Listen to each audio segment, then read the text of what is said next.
إنا نحن نزلنا إنا له لحافظون إن معيار شرافت حسب قرآن محمد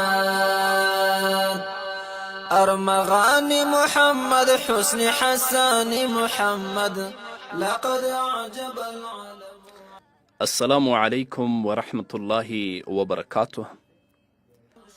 همدارنګه یوې خور د صوبه بلوچستان د کوټې له ښار څخه سلامونه رالیږلي او د سلام نه یې وروسته لیکلي چې زه یوه پوښتنه لرم. پوښتنه مې دا ده چې د روژې د مبارکې میاشتې نه ماسوا که څوک په بله میاشت کې روژه نیسي، که هغه قضایي وي، که نفلي وي، که نظري وي او قصدن هغه روژه ماته کړي، په دې کې کفاره شته که نشته پکې. د رمضان نه علاوه په نورو میاشتو کې د روژې په ماتولو سره یوازې قضا واجبیږي، اگر که هغه روژه د فرضي روژې قضایي وي او که نفلي وي یا نظري وي، کفاره پرې نشته، صرف قضا ده. کفاره یوازې د رمضان له میاشتې سره ځانګړې شوې ده او بس. یعنې که څوک د روژې په مبارکه میاشت کې قصدن روژه ماته کړي، په ده باندې کفاره ده. د روژې د مبارکې میاشتې نه ما سوا په نورو میاشتو کې که څوک قضایي نیسي یا نفلي روژه یې نیولې وي یا نظري وي، که هغه قصدن ماته کړي، صرف قضا ده، پرې کفاره پرې نشته. هندیه په لومړني جلد کې په 215 صفحه کې کتاب الصوم کې باب المتفرقات کې لیکي ولا کفارة بافساد الصوم غیر رمضان، او حواله په کنزور کوي. یعنی د روژې د مبارکې میاشتې نه ما سوا په نورو میاشتو کې که چا روژه نیولې وي چې هر څنګه روژه وي، د هغې په فاسدولو باندې کفاره نشته، صرف قضا پرې لازم ده.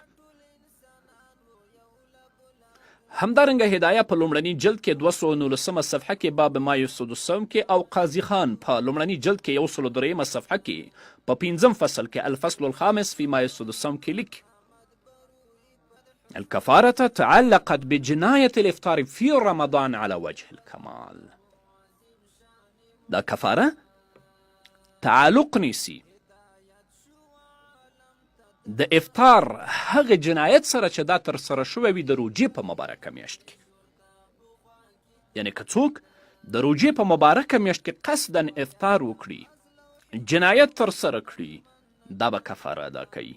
اما د روژې د مبارکې میاشتې نه ما سوا که چا قضایي روژه نیولې وي یا نفري روژه وي او یا نظري وي، هغه قصدن ماته کړي، په هغه باندې صرف قضا شته، کفاره نشته.